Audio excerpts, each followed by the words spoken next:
और फिर दूसरे हिस्से में कर्म करना शुरू किया। तो जब दूसरे हिस्से में कर्म करना शुरू किया तो जो सबसे पहली बात जिंदगी में समझ में आई, जिसको मैं बांटने की कोशिश करता हूँ, वो ये है कि इल्म जो है, इल्म, शिक्षा, मतलब उससे बड़ी कोई शक्ति ही नहीं है इस धरती।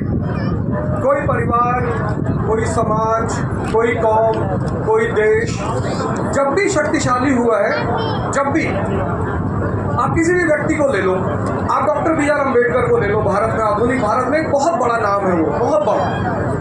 आज उनकी जो भी शख्सियत है उसके पीछे जो सबसे बड़ा योगदान है वो है एजुकेशन। आप लाल बहादुर शास्त्री को ले लो, जब पूरे गांव के बच्चे, उनके पूरे गांव के बच्चे ये शिकायत करते थे कि भाई नदी पे तो पुल ही नहीं है, नदी पे तो नाव नहीं चलती, हम नदी तैर के पढ़ने कैसे जाएंगे, लेकिन वो डेली नदी तैर करके अपने स्कूल जाते थे।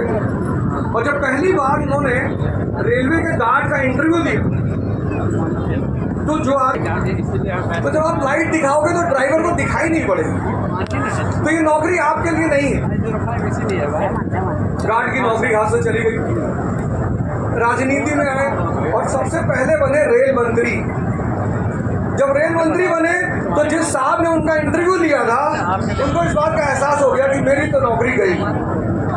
क्योंकि आज मैं लोगों को देखता हूँ जो भी पढ़ाई कर रहे हैं, कंपटीशन में जा रहे हैं, पैसा कमाना चाहते हैं, आईएएस बनना चाहते हैं, मेजॉरिटी बहुसंख्यक लोगों से मैं पूछता हूँ भाई आईएएस क्यों बनना है?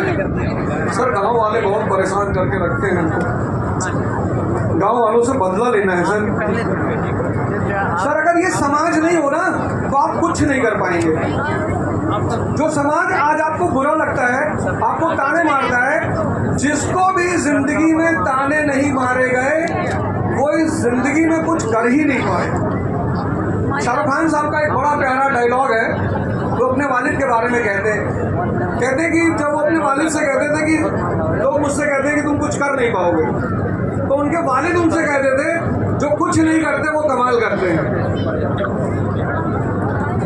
तो ये शाहरुख खान साहब ने लगभग हर जगह इस बात को कोट किया कि मेरे वालिद मुझसे कहते थे कि जो कुछ नहीं करते वो कमाल करते हैं। तो जो भी आप, ये जो समाज में आप रहते हो, ये समाज आपको क्यों बार बार इंस्टिगेट करता है? इसलिए करता है कि आप कुछ करो, यही आपका मोटिवेटिंग फैक्टर है। दुनिया में 3 लोगों को हमेशा अपने साथ रखिए, एक आपके दोस्त, एक आपके रिश्तेदार, एक आपके पड़ोसी। इन तीनों के बिना रहा नहीं जा सकता और इन तीनों के साथ भी रहा नहीं जा सकता।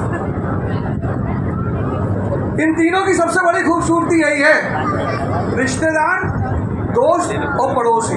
आपकी शादी जब तय होगी ना तो ये पड़ोसी आपके बारे में सारी राय देंगे अगली पार्टी को, यार गांजा पीता है लड़का। आपका दुश्मन कुछ करने नहीं आया, ये पड़ोसी, ये जो दिन भर आपके हितैषी बने घूमते हैं ना, ये